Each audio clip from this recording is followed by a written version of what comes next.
Good morning. Here I am at it again. Got to do my kettlebell workout. So let's just get it done.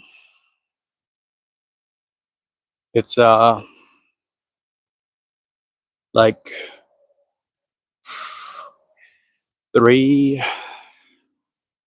No, I'm sorry. It's like 4, almost 4:30.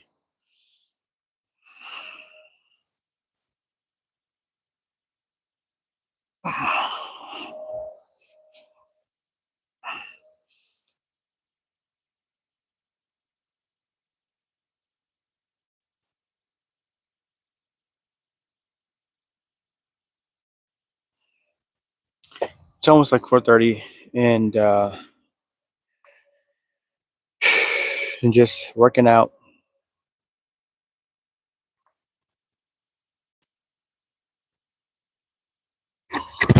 Not a fan of the classes right now.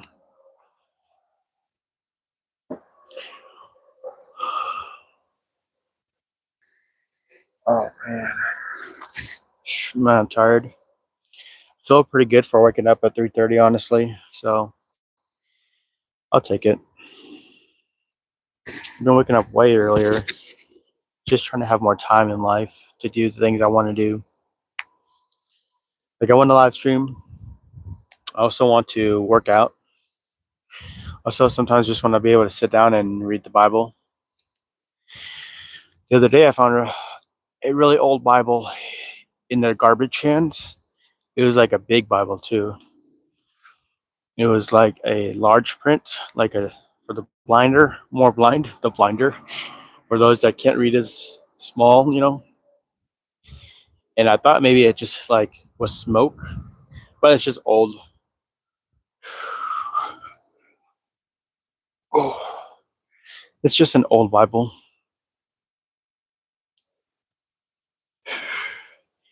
and it's kind of nice. It's kind of nice to just read the Bible because I've been listening to it, but I think it's important to also read it. Sorry, and also on this, I'm not giving myself a lot of rest time. I'm just going, just got to go.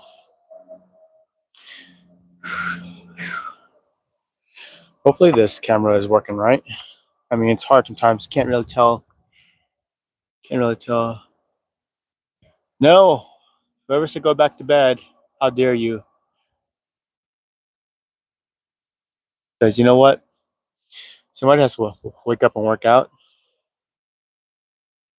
Let me see if I can get this right because I really want to get the right angle on here.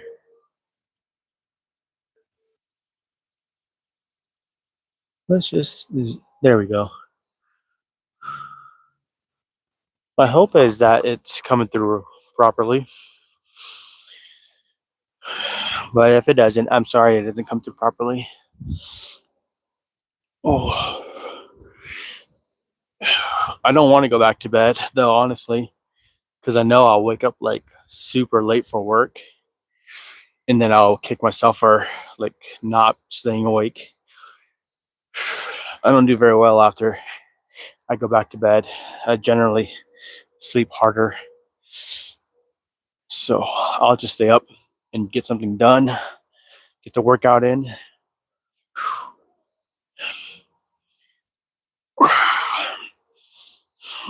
If you don't know who I am, it's probably because that's my fault. uh, my name's George, first off.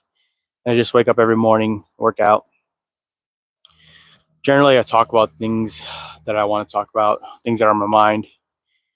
Like right now, the camera is the better side of the camera is facing me, and the screen is facing away from me, so I can't see any comments unless I come around and look at them. So it's not going to be one of those uh, catered live streams where the guys looking at your chat, and talking to you guys and interacting. It's just me. I imagine somebody's watching, or somebody will be watching. But yeah, I'm sorry if you're here for that kind of content. The content I'm doing right now on lives is just me, and it's kind of like an accountability thing to just make sure that I get up work out, get things done that need to get done. Also, it's for me to talk.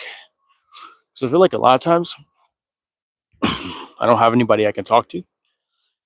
I have a wife, but it's just not the same. Not always the same. Talk a little more carefree, like another guy friend.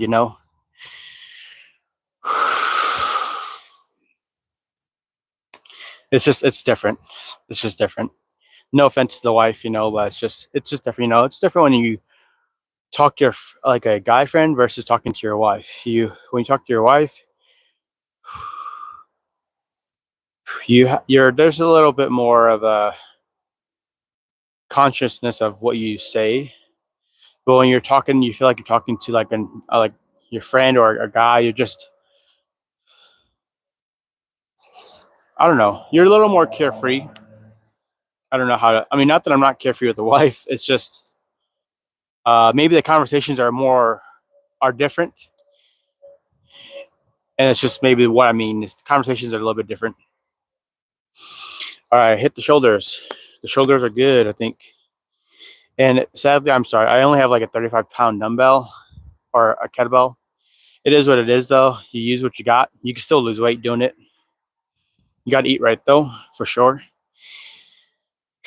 All right, so I'm gonna change it up because I don't want to fatigue my arms so badly that I can't do curls or triceps. So we're gonna do squats next.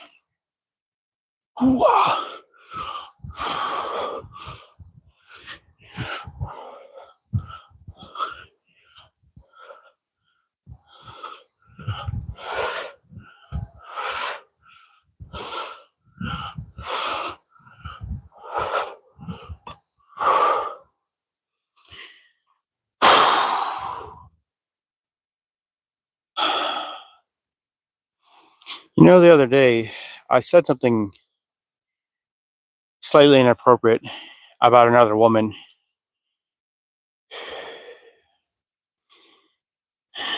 and I realized in the moment when I was saying it that it probably wasn't appropriate. But also rewatching the live, um, I realized it was definitely not appropriate.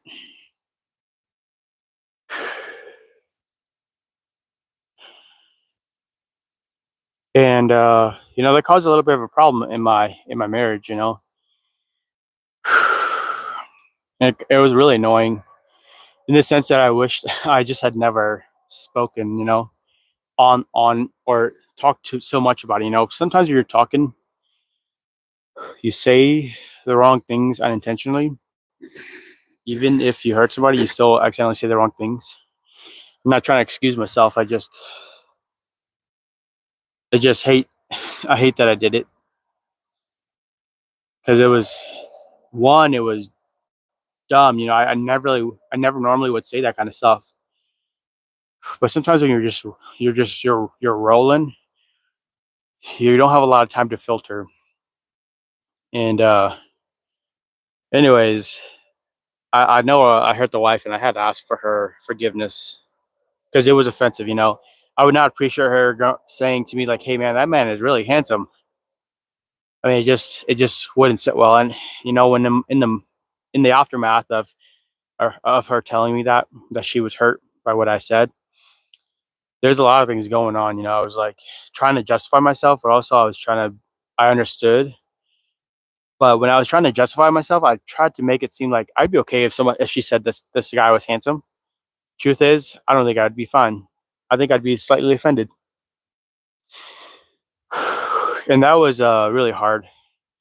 Also because I felt like I was doing really good in I was doing better in general in my life. But then I trip up and I I dropped the ball in the situation basically, and it just felt really bad. No, it's just like it sucks whenever you're going you're going strong, Whether it's like you feel good about yourself, and then boom, something hits you, and you're just like, man, that sucks. I was good. I was just about to get going.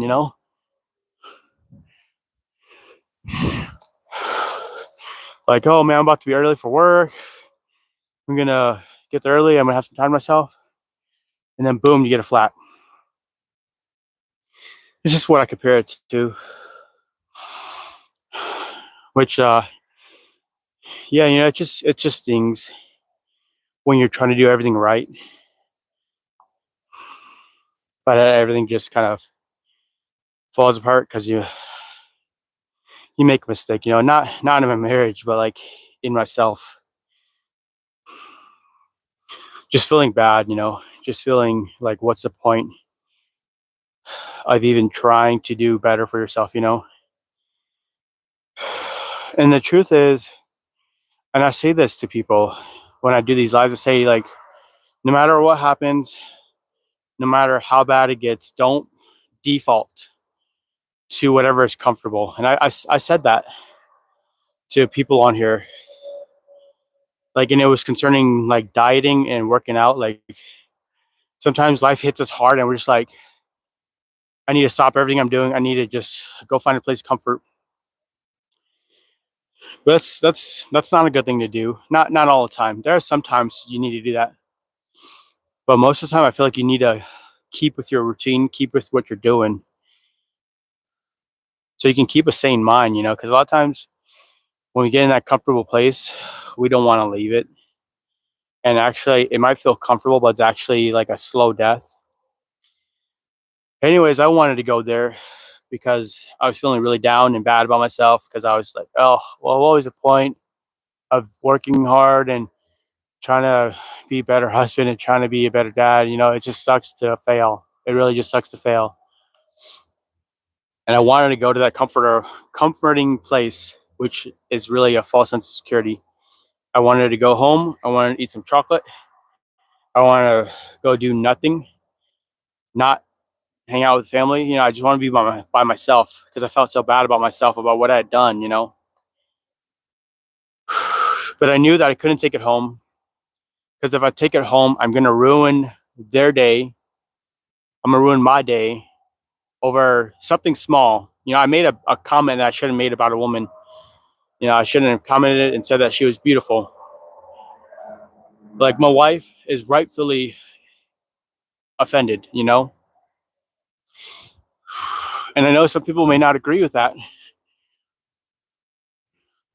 But, my marriage, my life is pretty conservative. Like, I prefer she didn't comment on other men. And I completely understand if she doesn't, if she would feel offended if I commented on another woman's beauty.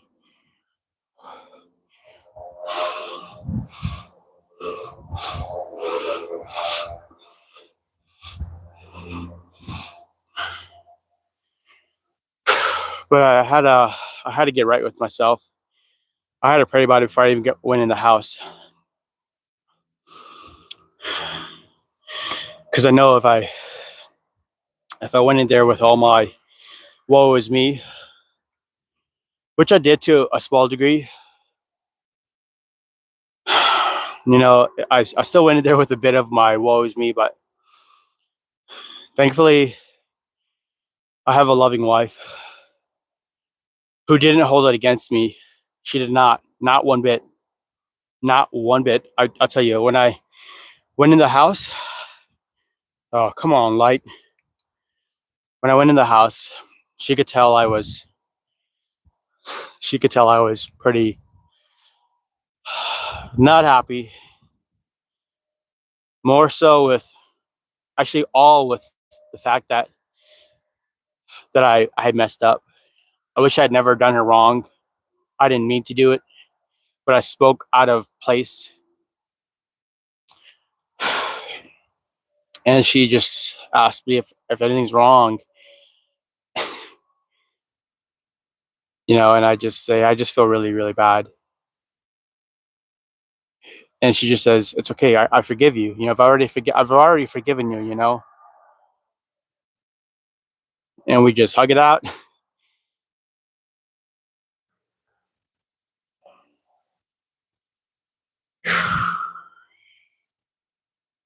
I really am blessed by. Sorry, the kids listening. I really am blessed by having such a good wife, a godly wife.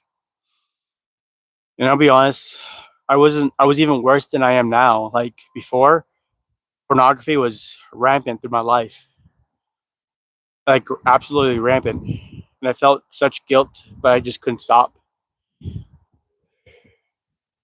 And to look at where I am now, it is a blessing to be able to just say that it's wrong to comment on a woman's beauty. But before that, I could care less. I could care less, because I was watching pornography, And for me, that's also been the journey of how I overcame pornography.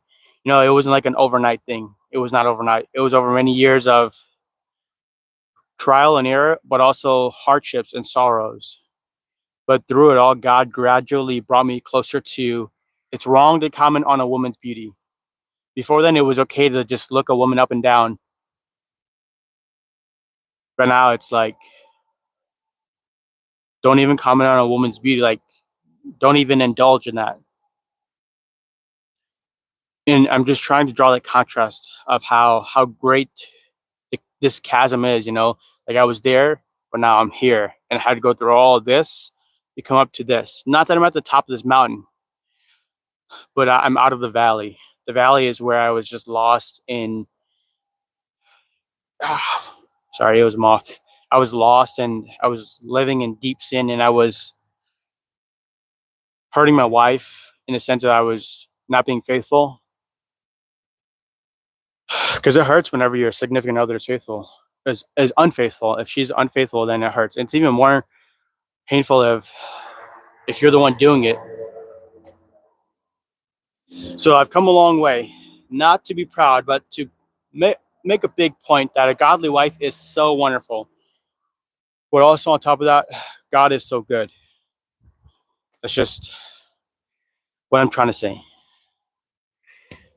Okay, so let me think. I did squats, but honestly, I'm so busy thinking and talking. I'm not even counting my reps in. And that's the point I'm trying to make also on the weight. I don't think it matters like the weight, and even as long as you get a good sets and reps in, I think you're in good condition. And this is what I've been doing from 220 all the way down to 190. And my goal is 180. And a lot of this is run and eat right. So you don't have to go crazy. You really don't. And my job can be very, very laborious. And at other times, it can be sitting and doing work every few minutes, every so often. Okay, so we'll go back to the arms.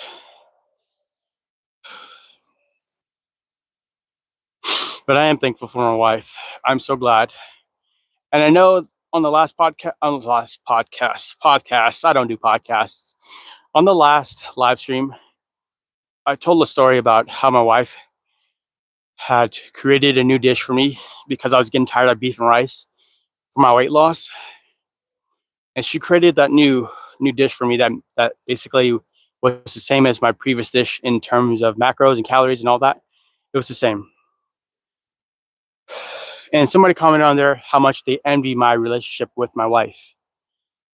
And I want to talk on that too, on that topic specifically. And what I want to say is, I've been there where I felt like, oh man, I wish my wife was like that.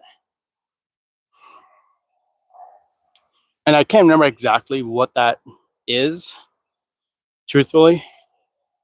All I can say is try not to envy somebody else's, what they have. If you want something, if you want a wife that is thoughtful and caring, and you're not married yet, try to find somebody who is that. Don't just go look for the woman who's got all the body parts that fit your criteria. Because You can find that anywhere in the world. You can find it all over Instagram, all over anywhere. And those women, they're struggling. You know, when they throw themselves in the public eye like that, you know, they're probably not wife material. I'm not saying that for everyone. I'm just saying for the most part, they're probably not wife material because their minds are on getting more popular. Their minds are on getting more views, and definitely not on wife material, wife topic things. You know, like they're not about that life. But if you do want to find a wife or a woman that's caring, loving, thoughtful, I think it starts in the dating process, or what Christians say, it starts in the courting process. You know, and I'll also just say I didn't start out that way. I didn't start out as a Christian, a strong Christian. You know, I saw this woman. I didn't know her name. I thought she was beautiful. I got to know her, and now I'm married to her. And I still count it as a blessing today, a big blessing, because I'm a messed up person. I know I'm messed up, but I think God gave me the perfect woman to fit me. You know what I mean? And it's hard to describe unless you're like you feel the same way. Like that, there's a woman that God intends for every man, and there's a man that God intends a woman for. But she was perfectly suited to me, in the sense that she's thoughtful, she's loving, she's kind, she she's the type of woman to. Sorry about the hat, about the scratch my head. She's the type of person, not even a woman, just the type of person. She sees an old person about to pull up on a door, about to pull the door open. She runs and pulls the door open for that old person. And everything about her, just when I think about her, she just melts my heart. But on top of that, I know I said don't just pick somebody because they're beautiful. My wife is beautiful. I mean, we're so many kids in. I don't want to give all my life information out, but we are so many kids into this marriage, and I still think she's beautiful. I still think she's hot. I still think I still think the world of her, honestly. You know. Oh, I'm sorry. You know, but that doesn't also mean that I won't struggle with saying stupid things like saying somebody's beautiful or thinking someone's beautiful. You know. And like I said, I was here and now I'm here. I went to this big valley and I'm out of the valley. The valley is not where you want to be. The valley is death. It is where you go to die, where everything falls down and decays, you know. But yeah, if you want that, I would, just from somebody who has a loving and thoughtful and caring wife. I didn't start that way, but I'll tell you what I would have done differently if I wanted to find someone who's like that. Um, I would have obviously talked to them, you know, and it just throws scenarios out there. Like when you see an old lady about to open the door, what do you think? You know, or in general, if you're dating somebody and they just seem like they're always thinking about your needs, or they're always one step ahead of you in the sense that they're like, oh yeah, I got that for you, don't worry about it. You know, like I don't know, or they surprise you, or they're even spontaneous. You know, and just I know spontaneous may not be the word you use because spontaneous is on the spot, but I think that's also good because you don't want somebody who's always planning things because they're thoughtful, but you also want somebody who can just like on the go. Let's just go, babe. You know, but you know, I would definitely be more careful, not just to pick somebody based on their looks, but also what are they like internally in their brain? How do they think? How do they see certain situations? You know, and basically, who are they raised by? You know, like my wife, my grandma, yeah, my grandma. Her grandma raised her, you know, so she's got a deep respect and love for older people. And I think just makes you a more kind and gentle and generous person when you're raised by your elder, your grandma, your grandpa. You know, you just have a deep respect for people of age. All right, sorry, I forget what I'm doing. Yeah, let me get this set in. I'll actually count this one.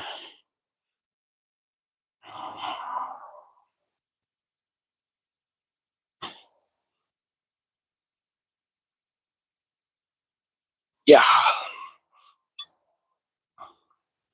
35 pounds is really not a lot in terms of doing squats or shoulder presses, but it's really good for your biceps because most people really can't curl 35. Not clean, at least, and you really want to keep your reps clean so you don't hurt yourself, number one, because it sucks when you get hurt and you're just starting your workout and you're like, oh man, I'm hurt.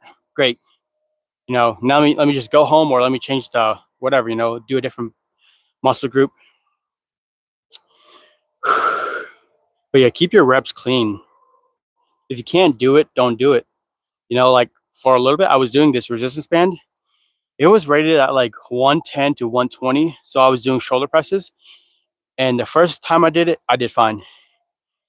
The second or third time I did it, I was pulling my neck muscle right here. And it would hurt all day long for like days on days. And basically I come to the conclusion, because I did it twice, and I was like, I'll be fine. I'm just not using good form. I realized I'm just not there yet, because I'm in a calorie deficit. I don't have the strength, the energy. I don't have the reserves in my muscles to do 110, 120 shoulder press,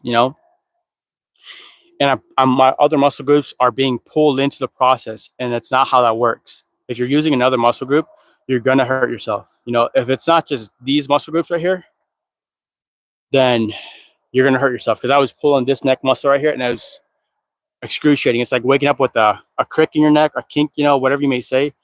That's what it felt like.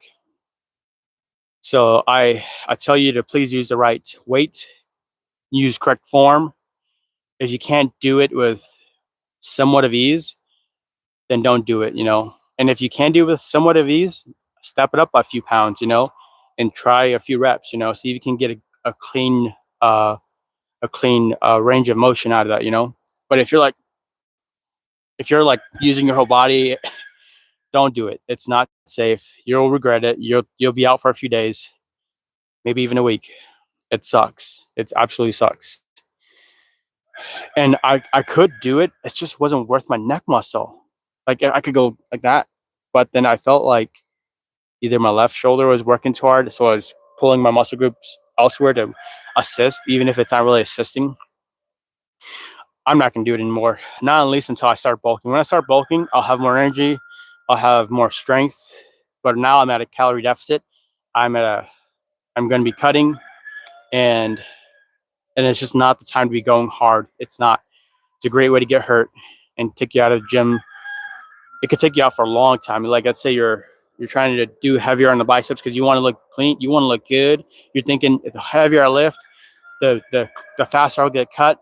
No, the faster you'll tear your biceps. Just humble yourself slightly, just ever so slightly. Be okay with doing less, because the truth is, if you're not bulking or you're not getting enough calories, you're gonna hurt yourself. So that's why, as much as I'd like to get bigger, right now I'm just getting cut. I'm trying to start back over, trying to lose weight and start healthier. Do a clean bulk back up. And hopefully I won't have to do any big cuts, like the way I'm doing it right now, going from 220 all the way to 190. Because clean cuts hurt. They really do. They're not fun. It takes a lot of mental strain, a lot of mental strength to keep going. Like I did beef and rice for like 3 or 4 months. And I know you can do it differently and better than what I did. But it just takes a lot more brain power. And it's hard enough to wake up early, go to work, and then live life. It's so much easier just beef and rice, seasonings. It's all weighed out. Take it to work, eat it for dinner, eat it for lunch. So much easier. But if you've got the resources and the time and you have the brain capacity, I would suggest doing more than one meal like me. Do like 2 or 3 that you can alternate. But obviously, I started with not a ton of knowledge. I had to go back and do research about macros and how much every fat, carb, and protein how much it had in terms of calories in them, and I had to do math, and whew, I had to relearn everything. And when I say relearn, I had to also learn things too, because I was big into bulking back in college, but now I'm just living life. So now I got to learn everything again, and I'm trying to start clean. And I think I'm close. I think I want to get a 180. When I get to 180, hopefully abs will be more obvious. My waist is becoming more obvious. My legs are becoming more cut. Like I don't store fat in my legs that much, so my legs just look more cut. My calves look cut. My arms look more cut.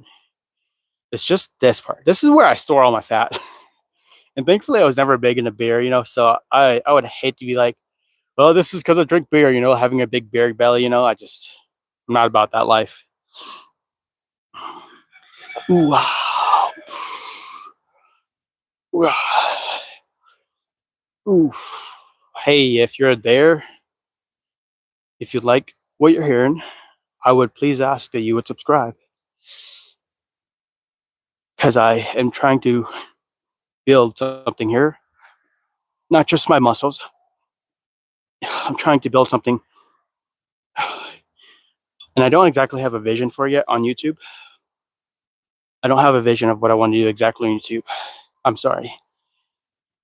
I just know that I want to do this. Not exactly sure what this is. So if you like this, please subscribe.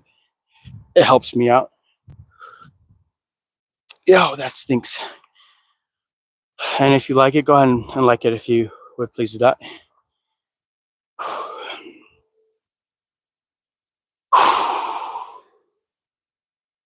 Well, oh yeah, sorry. On the topic of the wife, um, essentially, don't envy what someone else has. It does nothing for you. Actually, it makes you. If you have a wife and your wife's not like someone else's wife, maybe you love that their wife is thoughtful and your wife is not as thoughtful. Whatever the case may be, don't don't envy someone else's belonging, someone else's wife. You know, cultivate the life that you want. And actually, maybe even you might just have to communicate. Just a simple like, "Hey, babe, can we sit down? I just want to talk to you real quick." Like, I just feel like, and I don't mean to be mean. I just feel like I just wish that maybe you were more thoughtful. And that's probably not the way to put it because that sounds like a fight that's about to sound off.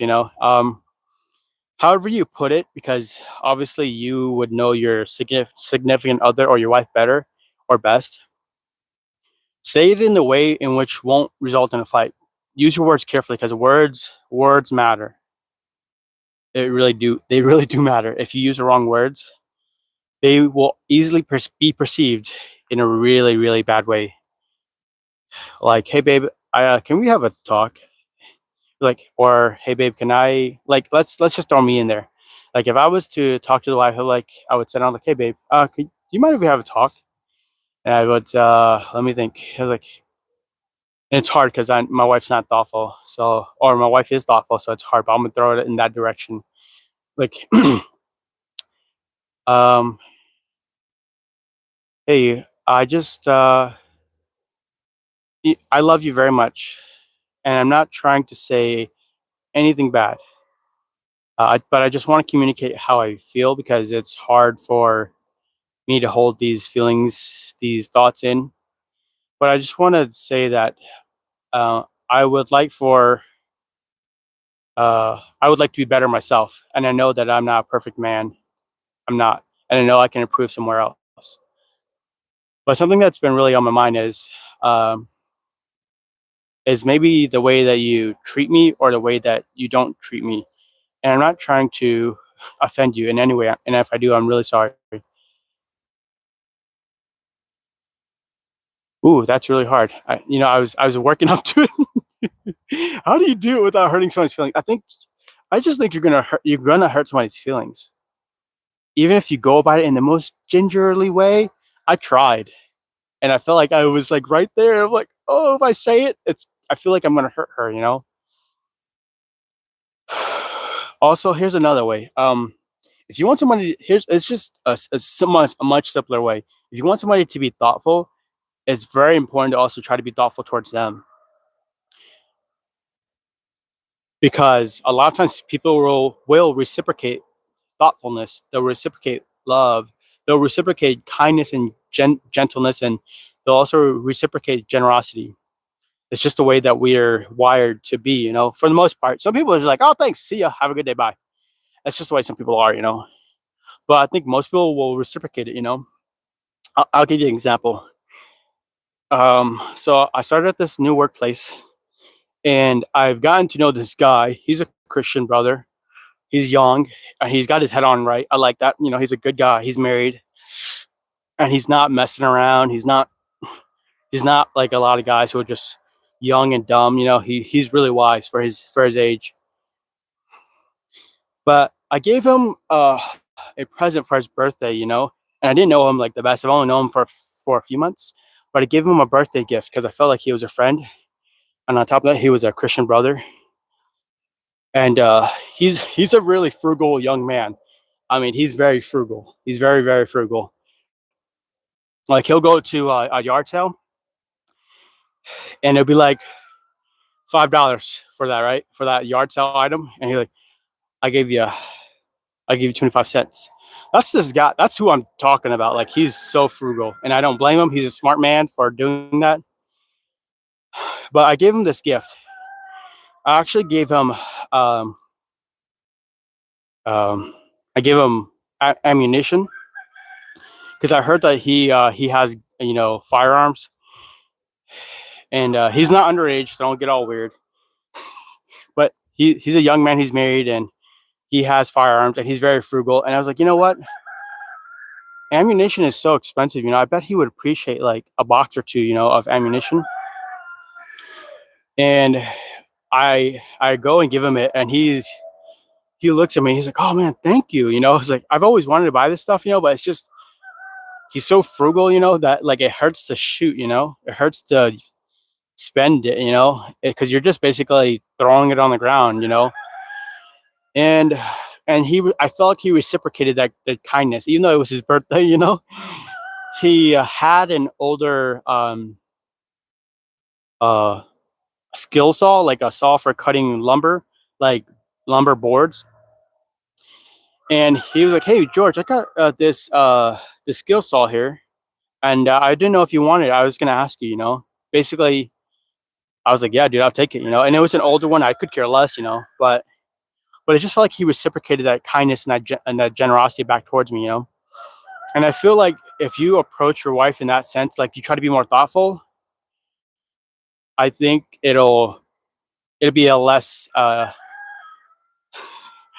invasive way of trying to make your wife or your significant other being thoughtful. If you just try to be more thoughtful, they may also reciprocate it. But also, if they don't, you might actually have to have that conversation on, hey, I've been really trying to be what I want you to be, and I just feel like maybe you're not catching on, you're not reciprocating what I'm putting out there. What I'm trying to be is, I'm trying to be more thoughtful, because I'd love for you to be more thoughtful as well. And it's really hard to hate on somebody who's being kind to you and who's generous to you. It really is. Um, and it's just hard to hurt. It's hard to be mean to somebody who's being who doesn't deserve it, basically. All right, so got the legs, got the biceps, got the shoulders. Oh, let's do the back. Oh man, I kind of enjoyed the back today because I felt like I was getting all that muscle. I was really feeling the muscles just contract. Felt good. But yeah, if you want somebody to be more of what you want them to be, especially if you're in a relationship or your significant other, or you're married, whatever the case may be what you want them to be. Be that quality. You want your wife or your son or whatever the case, you want everybody to get in shape? Get in shape. People will see what you're doing, and a lot of times they will want to do that too. Like me losing the weight that I've lost, my wife has gone on a weight loss journey now too. She's been on it for like a month now, And I didn't say, hey babe, I think you need to get in shape because you've had so many kids and you're looking kind of like I don't think she looked kind of I'd still do some things right now if she wasn't if she wasn't asleep. Okay. Besides the point, uh, she's on the journey because I've decided to change my life, and I didn't want to. It's never really been a good thing to be like, hey, you're this way, I want you to be that way. It's always been better when it's like, hey, I'm this way, I need to change. And it's generally always through the examples. People look at examples and are like, oh man, I really want to be like that. You know, I'm going to do that, you know? And it just takes you doing, it starts with you. It starts with you. You've got to be the change that you want to see. You've got to be the change. You can't expect someone else to change for you if you're not like that.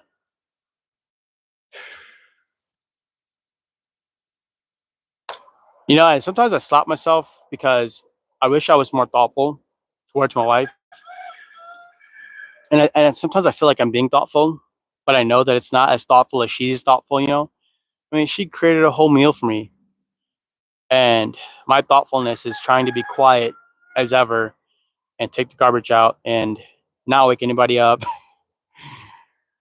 and not be obnoxious in the morning so that she doesn't just have a horrible morning sleep, you know? That's my form of thoughtfulness, but it's just not like it's not as deep as she is, you know, in terms of thoughtfulness. So maybe that's what my goal will be. I want to be more thoughtful to her because I know that she is so thoughtful towards me. And again, it goes back to my point. She's doing she's just generally thoughtful, and I feel like I feel like I have to, but I also want to. In gratitude, I want to reciprocate thoughtfulness towards her. Thinking about it, I want to be more thoughtful towards her. So now I'm going to reciprocate that somehow, whatever it may be. I don't know what it's going to be because I'm not the most thoughtful person. That's the thing that slaps me in the face. Like that I'm not generally a thoughtful person, but I married a very thoughtful person. You know, how can I be more thoughtful? I don't know, but I will contemplate that this morning drive on the way to work. How can I be more thoughtful towards her? Oh man, oh yeah, at the back. I've been busy talking. Let's get that real quick. Ooh, oh, come on.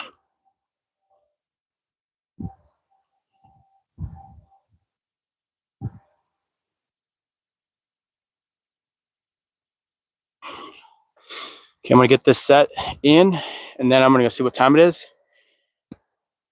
And I might just have to bust this out because I probably got to get going.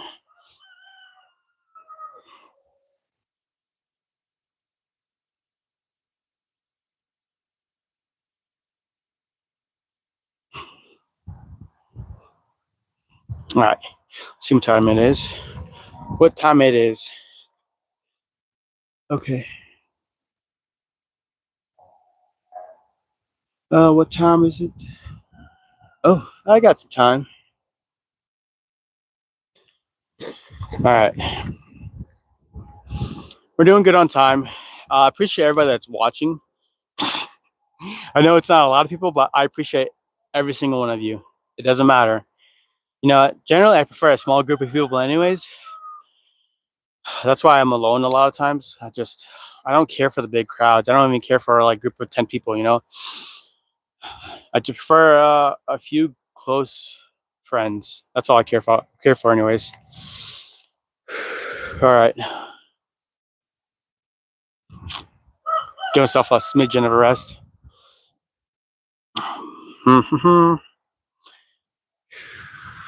Thoughtfulness is for me it's such a hard thing. Like I feel like it should just be so smooth, you know.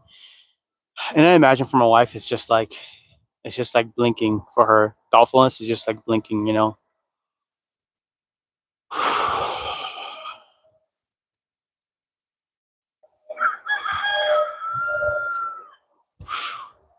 Okay,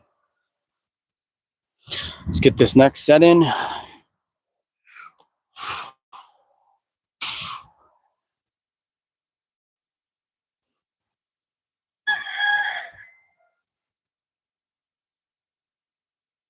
Wow, there we go.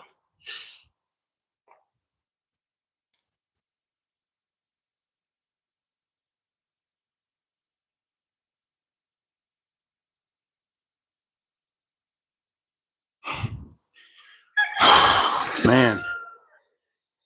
All right. I'm gonna sit down a little bit. Man, I'm feeling it.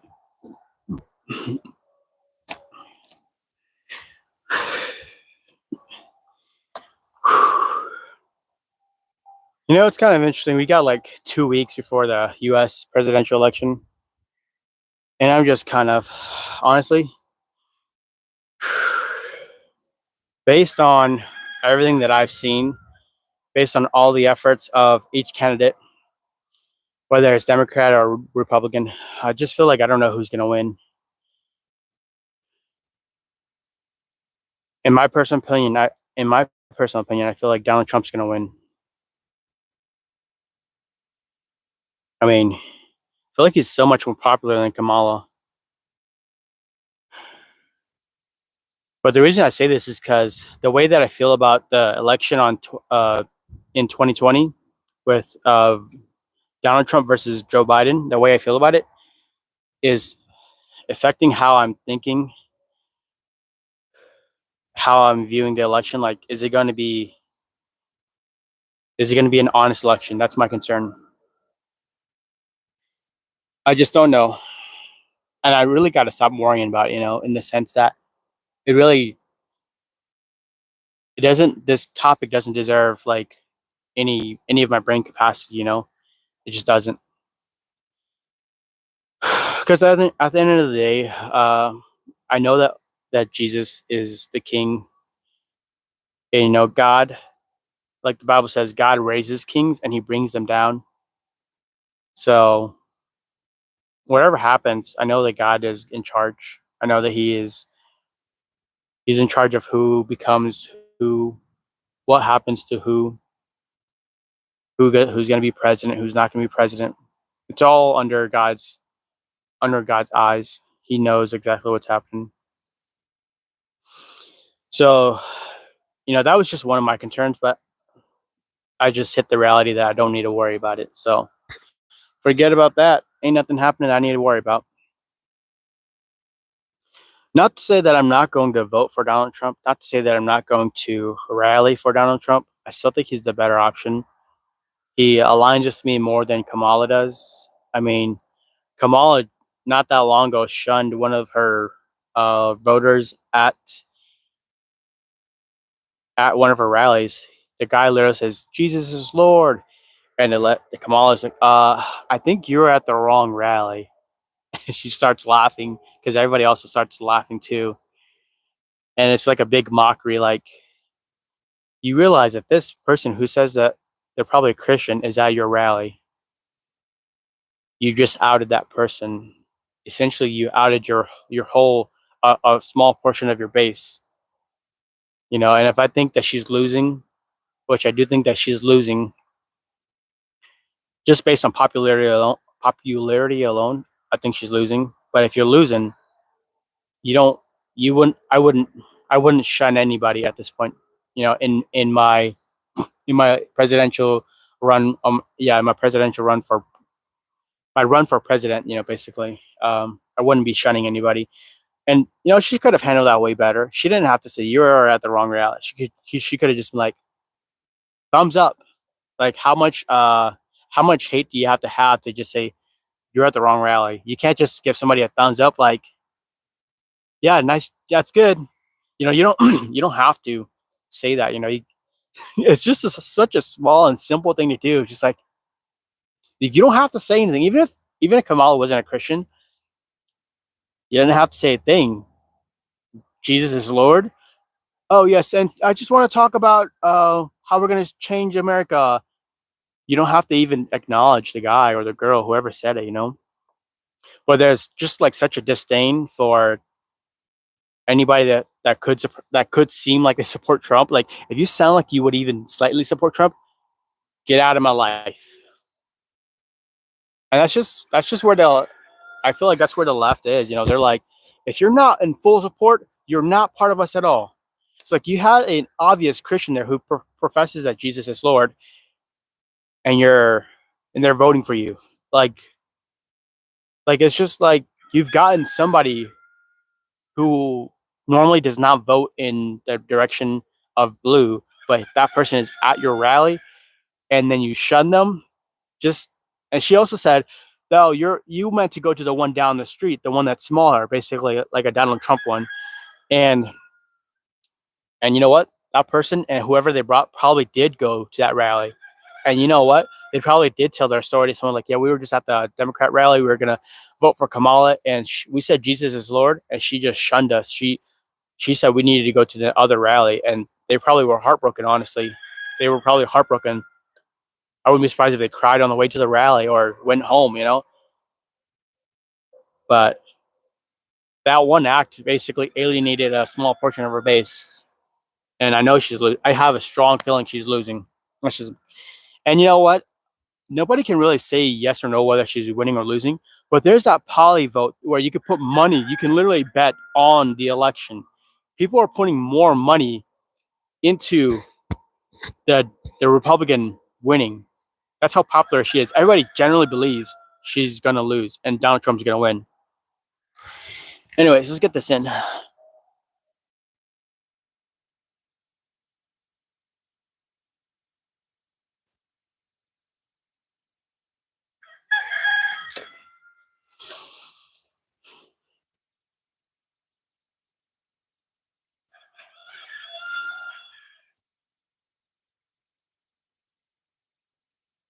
All right, that was fast. Cool beans. I probably could have gone slower. It's whatever. um, but yeah, I can't believe she did that. But I'm also not surprised because no, she's not a Christian. She's not even slightly. She's not even Catholic. She's not even any of any faith. And it just points. It's so revealing. That the Democratic Party, the left, the liberals, they're just not as loving as they claim to be. And they're not as open and accepting as they claim to be. They really aren't. If you look at Donald Trump, he welcomes everybody of every race, of every gender, whatever your gender may be, of every religion, of every ethnicity. As long as you're a legal voting citizen, come along. That is the most open stance I've ever seen. And I've never seen a president be more open than that. And if you ask me if I didn't know who was who and I heard those two statements, I would have thought that the person saying, no matter your race, your gender, your religion, your gender identity, no matter your ethnicity, what country you came from, as long as you're a natural born citizen, come along. I would have thought that you were part of the Democratic or Liberal Party. I would have thought that. But now you've got Kamala says, you know what, you're actually at the wrong rally. You mean to be at the one over there, the smaller one. I would have not me personally, because I'm biased now. I can't not see it, because I don't think the Republicans have ever been in that way where they're like, you need to go. Like Republicans, I feel like would take anybody at their rally as long as they're respectful. As long as they're respectful. A lot of times you get liberals there who like try to like cause chaos, or they're there to protest. But it's just, with everything that's transpired, it's becoming more obvious who the Democratic Party is. They're not loving. They're actually very hateful. They're very hateful, and they actually don't care what people think or say, because there are concerns of the American people. And Kamala, who is the representative, she's going to be she's running for president. She hasn't addressed anybody's concerns. She hasn't. Like, I haven't even heard talk about eggs or rice or beef, how she intends to lower the cost of all these things, how she intends to lower the cost of gas, because those are things that really matter to me, like beef and rice. That's what matters to me. Gas, groceries in general. Like, why hasn't she spoken on it? She was on Brett Baer on Fox, and she spoke to him, and she just dodged every question left and right, blamed him, or this is all his fault. He killed the bill. Like, kill the bill is their thing. like, oh, Donald Trump killed the bill. He called his friends up and blah blah blah, and they killed the bill. And it's like, why take no accountability? You're the president, you're the VP of the United States, and everybody that says, oh, well, she's the VP, she doesn't have that much power. Um, I don't know exactly, but when somebody gives you the title of border czar, it kind of gives me the idea that you're kind of in charge. Like czar, like Caesar the king. And it's just king of the border. And it's just I know she's got more power than everybody that's saying that she does. She's got way more power than she does. And I was listening also to, who was it exactly? Maybe Donald Trump or JD Vance. He was like, if she really believes in the no tax on tips, why doesn't she implement it now while she is currently in office? If she believes in it so much that that's part of her, it's now part of her campaign, her campaign run. If she believes in it so much, why doesn't she implement it now? If she really believes in it, I know there's only 2 weeks, but it probably came out like 2 or 3 months ago. Why not implement it now so that people can see the impact that it has on those who live on tips? She's got power to do something. I know she does. She ain't called the border czar for nothing. All right, let's get the abs in right here. Oh, we call them obliques, whatever the case may be. I can't do sit-ups on these rocks. I'll just hurt myself.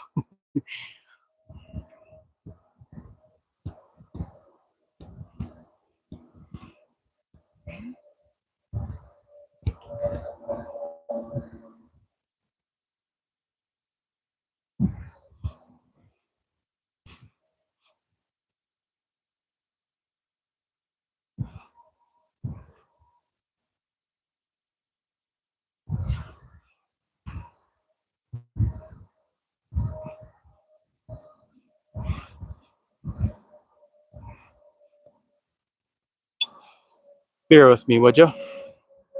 We get 30 sets on each, or 30 reps on each side.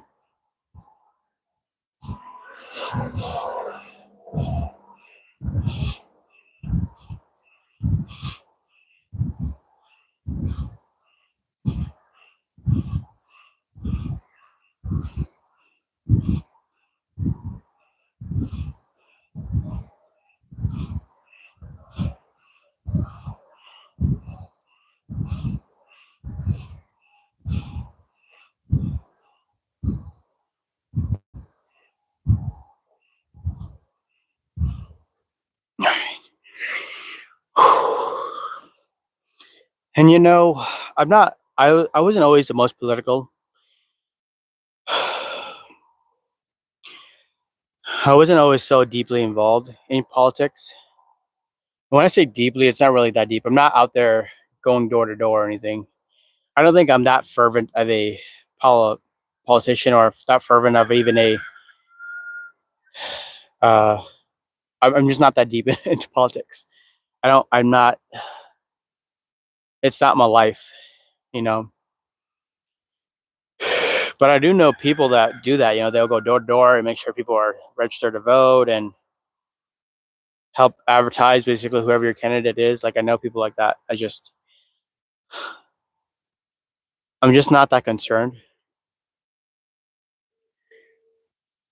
But I feel like because I've done shorts, like shorts on YouTube about JD Vance, about Tim Walz, about Donald Trump, about Kamala Harris. I feel like I've gotten a lot of information. And that's just because I want to create content. And because of that, I feel like I have a lot of information about JD Vance, about Donald Trump, about Kamala Harris, about Tim Walz. Like, not as much as a politician or somebody who's deeply involved, but enough on a surface level, like a slight smidgen under the surface level, to understand who stands for what. I have an understanding, Like Donald Trump, I think it's very obvious. There's not a lot of people that haven't heard what he's had to say. Like he says, no tax on tips. He's gonna drill. He's gonna tax China for bringing in all their slave labor made things. He's going to end all the wars that we're engaged in, and that probably means that we're not going to supply Ukraine anymore with billions of dollars. And I imagine as soon as the presidential election is over and he is president, he's probably going to go and provide FEMA assistance to North Carolina, to Georgia, to Florida, and any of the other states that have been affected. And JD Vance believes also in the same way as Donald Trump. Obviously, he would, you know. Um, I think he's much more well spoken than Donald Trump. But Donald Trump is the zeal of the Republican Party, you know. Uh, and and because Donald Trump's going to do all these things, he's going to be able to lower all of gas prices, lower groceries, lower the cost of everything in general, bring down inflation, get rid of our or decrease our debt. I don't know if he'll ever erase our debt in his time in his presidential election in his term. You know, I don't think he'll be able to do it, but he'll definitely like put a dent into it. You know, whatever that dent may look like. You know, but I think he's willing to do the hard things and the things that are necessary for the American people to live a semi decent life. You know, I mean, I don't know, but also I just don't know if it's going to be the case. But I know what he's about. And even on like childcare, you know, like they're going to be more open on childcare topics. You know, it's not just going to be you can only send your sons and daughters to state approved childcare facilities if you want childcare. You know, and people that do house childcare, they don't have to be. Basically, they're probably not going to be as strict in the sense of you have to do all these tests, all these certifications, and all these things. You know, but like if I want my grandma or my mother in law, whatever the case is, my mother in law or my father in law to watch them, I I could pay my grandparents to do that. You know, and I don't have to send them off to school. I don't have to send them off to a childcare facility that is uh, background checked and has all these certifications and the buildings meet the code and blah blah blah. You know, because if you're or let's say if you're even a part of a community childcare center in the sense that like it's a small community, it's just a few houses, you know, they all congregate at one person's house. Like you can easily call the cops and be like, "Hey, I think they're abusing kids there," and they'll go in there, they'll check it out, and then they'll probably call CPS, and CPS will be like, "Come and check it out." It's like, "Oh, this house isn't code, so you can't do this," you know, and that's what I'm trying to allude to is that you don't have all these stringent codes. You can have like a community childcare system where it's like people that you trust in your neighborhood to watch the kid or the kids, and there's no governing body that's going to say, "Well, you are not going through our process and our policies. Please dismember, otherwise we'll take the kids away and we'll throw you in jail." And it's just like that's messed up, you know. Like I feel like you should be able to watch other people's kids without the government deciding whether it's okay or not. You know, and if you aren't a good enough parent to decide whether it's a safe enough environment, then maybe you shouldn't be a parent to begin with. But I would pick somebody that I would they have a nice house. I know them very very well, like my mother in law or my father in law or whatever the case may be. Like I would vet the person myself, and I'm not concerned about background checks. I'm about the heart. If a person doesn't have a good heart, if I think that they've ever done something bad, I'm not going to let them. You know, and I just don't know people well enough like that. But then you know you wouldn't have this governing body that is hovering over you when you have to make this decision, basically. You know, but let's just move on to like Kamala Harris and Tim Walz. I'll just point this out. When Kamala Harris was on Brett Baer on Fox, when she was getting grilled, towards the end, when her all of her advisors or whatever in the background were saying, "Hey, we need to wrap this up." The interview one was supposed to be longer than what it originally was. It was supposed to go for an hour or two, and she didn't talk about her policies at all. No policies. And when she had the opportunity to talk about policies, she said, if you want to just go to this website, something about KamalaHarris.com, and it'll have a, like, I think she said 80 page or I thought I heard 8,000, but I could be crazy. It's 8 something pages, like 800 page or whatever. I don't remember. There was an 8 involved. It was the first number that I heard. But she didn't speak on any of her policies. She's like, if you want to read about it, go ahead and read about it. And it's just like, how are you going to convince the American people? You have to realize the American people, we don't like reading. We don't like reading. I'm sorry. We don't care for reading. All right. And it's just the age that we're in, you know? All right. Let me get this one more set in.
All right. What else? But yeah, it's just like she's unwilling to tell us about her policies. At this point, I feel like it's just a smear campaign. I feels like that's all it is. It's just a smear campaign against Donald Trump. And she stole one of his policies that he was going to implement. No tax on tips. It's just like, if you can't beat them, join them. Is that what she's doing? I love that. I was listening to somebody the other day. Oh, it was JD Vance again. Sorry, I know it was JD Vance, and he's like, "What's she gonna do the next rally? She's gonna come in with a red tie and a blue suit. I mean, just like, is she gonna start impersonating Donald Trump?" And it just seems to me like she's got no plans for America. You know what I mean? It's like you're like, if you've ever tried to pretend like everything's okay until maybe you can get home or something, it feels like that. You know, it feels like you're pretending to be okay. Like you pooped your pants and you got like, oh man, I gotta go home. Yeah, hey guys, have a good day. And you're just pretending like everything's okay. And you're driving home as fast as you can to go change your pants or something. And I feel like that's what she's doing. She knows something in the background, and she's just pretending like everything's okay until maybe she can win or she might win. And it's like, why are you trying? Why are you not trying that hard? Why are you not fighting like your life depends on it? You know, like you're running for the highest office on earth in America, but you seem like you're doing it casually, so casually. It's like, you know, you're gonna win, or you have a trump card of some sort that you're gonna somehow be the next president. You know, it's just a weird thing. You know, like it's like me doing a jujitsu competition. Like it's like, if I do it, I'm gonna give it my all. If I do it, I remember my first jujitsu competition. I remember I signed up for it, I paid for it, and the next thing I did was I started running. I literally was just doing mile, like I would run a quarter of a mile and then sprint that quarter mile back. You know, it was like in the parking lot. Well, actually, it wasn't quarter mile. Like the parking lot was a tenth of a mile, so I'd run a tenth of the mile, and then I'd sprint back my other half, and then I would do that until I hit a mile. And I did that for like a month or two for my first jujitsu competition. Like I did that for every day I was at work, and I didn't stop until I got to that competition. And when I got to the competition, I gave it my all, you know. And it was like blue belts and white belts.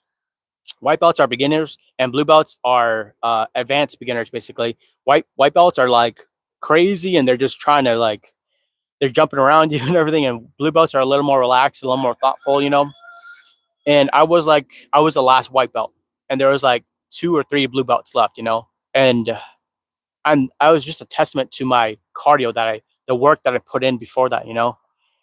and every other white belt just disappeared. And I was like the fifth person left over, and one white belt and like three or four blue belts left. And it was just like, if you're gonna work for something really hard, or if it's even worth it, you're gonna work hard.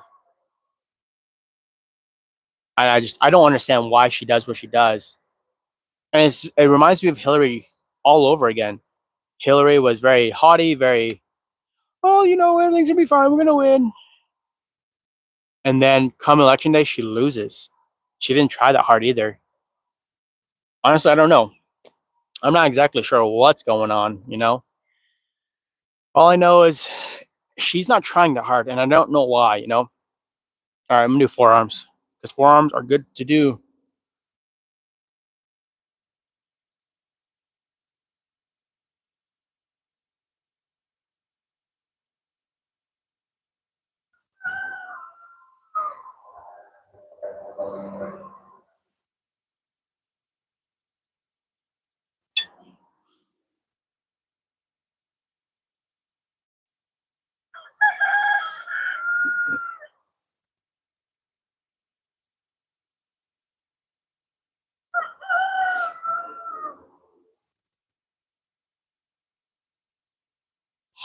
I'm gonna see what time I got. See what time we got. Sorry, I have not been reading any of the comments. All right, so it's 5:42. Okie dokie.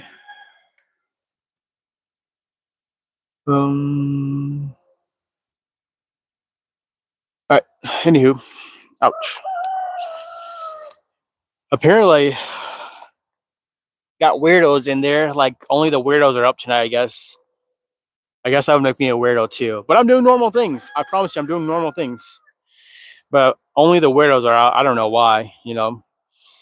And why are people weird? Like I guess I can understand. I was a troll at one point. So I won't talk on that much. I've been a troll before. So I'll just leave it there.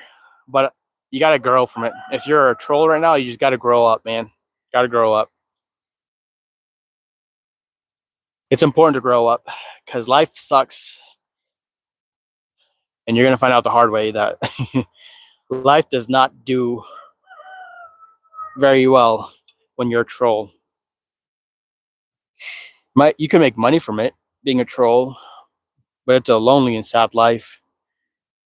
Internally, you're just a very deeply hurt and sad person. All right, so it's 5:42. Okay, cool. But yeah, I'm gonna vote for Donald Trump, even if it's not popular, even if it's not a popular thing to say. That's who I'm gonna vote for,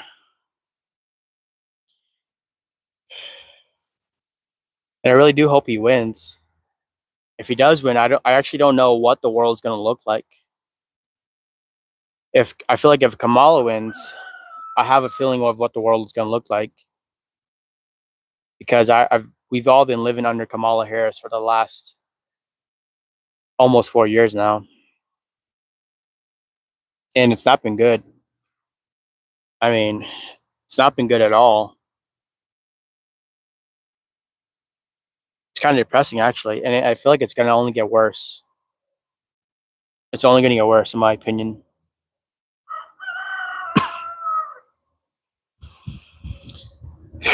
But yeah, the reason why I feel like I don't know what America would look like if Donald Trump wins, it's just probably because I've been out of touch with a normal president. Because right now, all I know is the price of eggs is up, the price of beef is up, the price of gas is up, everything is up. There's not a single thing that's not up. And I guess I've just been so conditioned to high prices and to feeling like the world is not as pleasant.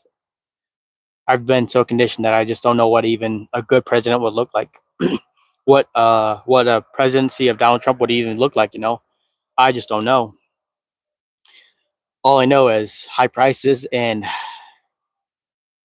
hard times. You know what I mean? That's all I know. So that's why I don't know what it'll look like if Donald Trump was president. But maybe it'll be a good thing, like in the sense of like relief will just immediately hit us. You know, jobs are going to start coming in. People are going to start drilling. Gas prices are going to start dropping, maybe down to even like the $2 range. You know, like just under $2. Drop the price of gas. Drop the price of eggs. Drop the price of everything. That's my hope. You know, that's my hope. It just sucks that if you don't feel like elections are legitimate anymore. You know, so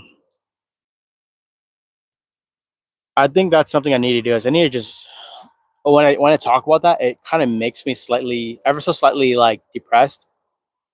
But I feel like I really need to stop thinking on that so much because it feels like it's taking away my joy, the joy that I have from the Lord. You know, stop thinking about like how gloom and doom the world is, and put my trust in whoever God puts in place, or put my trust in God that whoever puts in place a presidency, that everything is gonna be fine because God's in charge. Like I've got to stop going back and forth. I've got to just stay right here where I put my trust in God.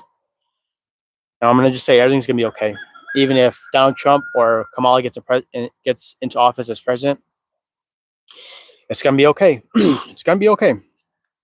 I put my trust in the Lord that everything's gonna be okay. And you know, it's easy to say, but it takes reading the Word of God and it takes praying to also get the right mentality in. So that's what I got to do today. Got to pray and I got to read the Bible. So I'm gonna head out. I don't think my workout. Oh man, I gotta do push-ups. What am I thinking? I was gonna head out. Let's get the push-ups in real quick. Thinking about what is it? What is it? I'll do 15 reps, 3 sets. Ooh.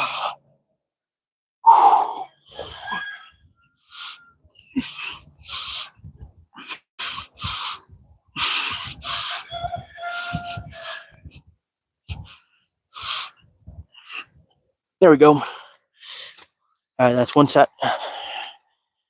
Give myself a little bit of time. I feel like I always forget to do push-ups. I don't know why. I just do. I feel like I'm so busy talking. Whew. I'll tell you what I'm looking forward to though. I'm looking forward to cheat day. Cheat days make me happy, man, because I wake up, I make me a coffee, I make it a little bit fancier, if you know what I mean. Throw a little honey in there, throw some cream in there,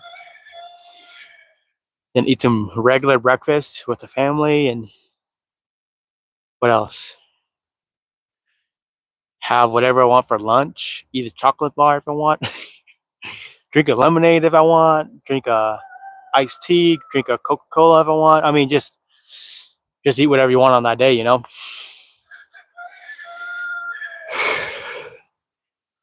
Whew, these rocks hurt. Yeah, that hurts. Whew.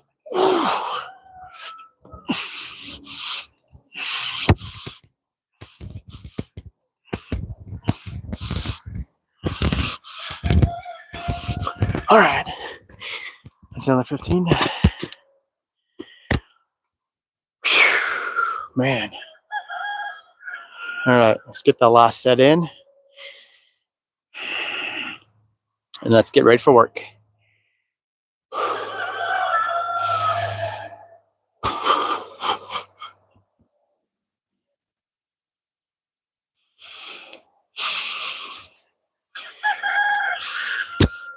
Sorry.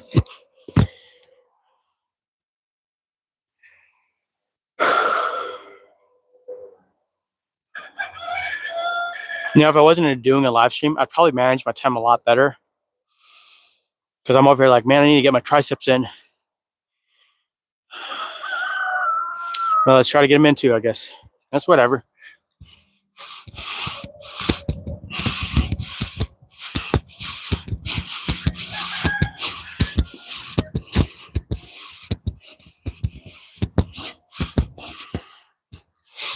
All right, that's 15. All right, that's 3 sets, 15s. You know, and you really don't need to work hard. Like I feel like the fitness industry is like you got to eat big, you got to work out hard. I mean, I'm not one for taking my shirt off or anything, but if I did, you would see that you don't really have to work hard at all. Like your workouts don't need to be intense, is what I mean. I mean, the most intense thing I did was 15 reps, 3 sets, and I gave myself like very, very small rest time. That was like the most intense thing I did this entire workout. Just feel like if you get at least 3 or 4 sets and you do like 8 to 9 reps, you're probably fine. Whatever the muscle group is, you know. Some people are just so dedicated, but also they're so eager. But I think I'm in a point in my life where I'm just like, let me get there slowly and gradually, because I don't need it today, you know. And that's the thing is, people want it today, and that's really what trips people up is they want it right now. And if I work harder, faster, I'll get it right now. It's not sustainable. It's not a sustainable life. Like me doing it slowly every day, I get there slowly every day. I'm like, oh man, I'm here. That's so nice, you know? And then it just becomes part of my life, you know? People get burned out when they're like, go, go, go, go, go, go. I'm here. And it's like, oh man, I'm so tired. I don't even want to do this anymore. Like I'm trying to avoid burnouts, you know? This is how you avoid burnout. You just make it part of your everyday life and don't go hard or crazy. And you won't get burned out. I mean, I'll say waking up early in the morning, like at 3:30, it's pretty hard. I don't think it's I don't think it's as sustainable as waking up at 4:30. Oh, you know what I'm gonna do? I'm gonna sit on this chair. That's what I was gonna do originally. Whew. See if it works out. Hopefully it doesn't snap. Oh, snap.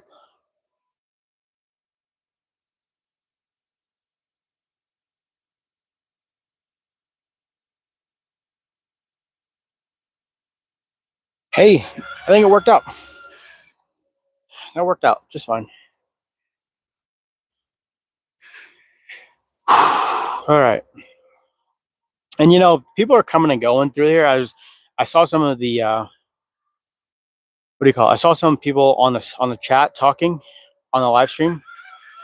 And you know, people come from different walks of life. But I tell you, there's still some weirdos out there typing some weird stuff on there. I'm sorry for anybody who has to even look at the weird and dumb things they say.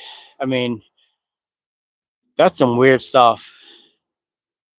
That's some weird stuff, man. Like those people probably don't need to be even on right now. They need to probably go to sleep or they need to go work out. That's just my personal opinion. If you're online doing weird stuff, you need to just go work out and be a decent human being, you know, don't be weird. Cause you know, I used to be a weirdo. I'll be honest, I used to be a weirdo. But now that I'm not, I'm like, go do something with your life, you know? Do something decent, do something that'll benefit you or someone that you love or someone in general.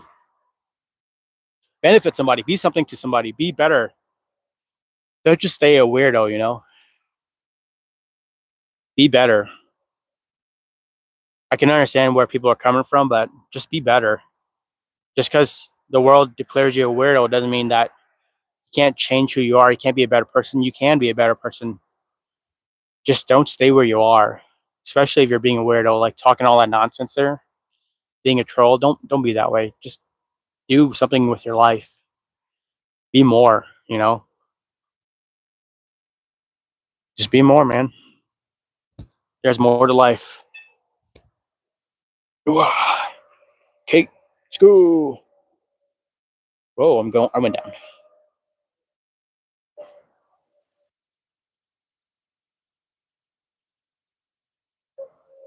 All right, this chair is rated for like 300 pounds or something.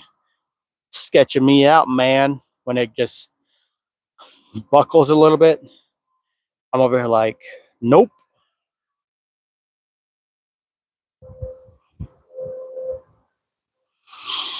Anywho, trying to get this done with, go to work, get work done, try to have a good day at work, even if it's slow and repetitive. Somebody's got to do it. Somebody's got to do that hard stuff, you know? And I would prefer that it would be me, not my family. Hey, if you like what you're seeing, go ahead and subscribe. Go ahead and like. You can see what I'm all about. Maybe it's too serious. Maybe it's too serious. I'm sorry. It's just my life. I feel like I'm just a serious person overall. Like I can't joke. It just my jokes are unique to say the least. I mean, the other day I made a joke about trans apes. Is it funny today? Just ever so slightly funny. A trans ape, you know, transitioning ape. It's still kind of funny to me. Maybe it's not funny to other people. Well, it's just who I am. But if you like it, go and subscribe. If you like the talk, subscribe. It helps me out. I'm trying to build something here. I'm not sure exactly what it is. Oh, but I'm trying to do something bigger than me. That's why I probably don't know what it is. You know. But I appreciate everybody that stuck along the ride, along this live stream, wherever you may be. I hope you're doing good. Hope you're having a good day. Sorry if you're not, because I know not everybody's living a good life. Everybody's struggling with something. So I'm sorry if you are. And I always say I'm going to pray. And the other day, I do have to apologize. The other said I was going to pray as soon as I got off, but I realized that I forgot. So I prayed right before I went to work. So if I say I'm going to pray for you guys, I will pray for you, but maybe not directly immediately because sometimes I forget, but I will pray. And that's a hard thought for me also, just think that other people aren't living the life that I'm living. Not that it's like glamorous or anything, but I've got all that I need. I've got a loving wife, wonderful children. I have a house, a roof. I even have chickens. I've got neighbors that are Christians. I've got a job.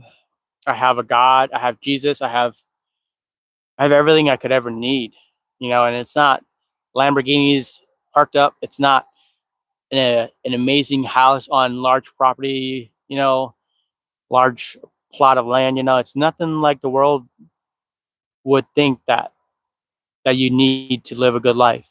I live a below average life, and I'm very, very, very happy. I'm very happy. And I've just come to the realization in my life that you don't need a lot of things to be happy. The things that really matter in life are actually the things that cannot be replaced, like my wife, my children, my church family, my neighbors. You know, those things cannot be replaced. God cannot be replaced. These are all the things that make me live a happy and small and content life. Like I don't have to be like rolling the deep like stacks of cash in a fanny pack. Like I don't have to live like that, you know. And here I am. I feel like I'm more content than most people are, you know. And people are still chasing after money, after women, after men, after fame, after cars, after houses, after careers, after I mean, whatever the case would be, people are chasing after those things. And it's like when they get it, it's like, what next? You know? It's like what next? And the truth is, it just doesn't really lead to a satisfying life. It really doesn't. All right, I'm gonna head out. I really appreciate everybody listening and being there. I gotta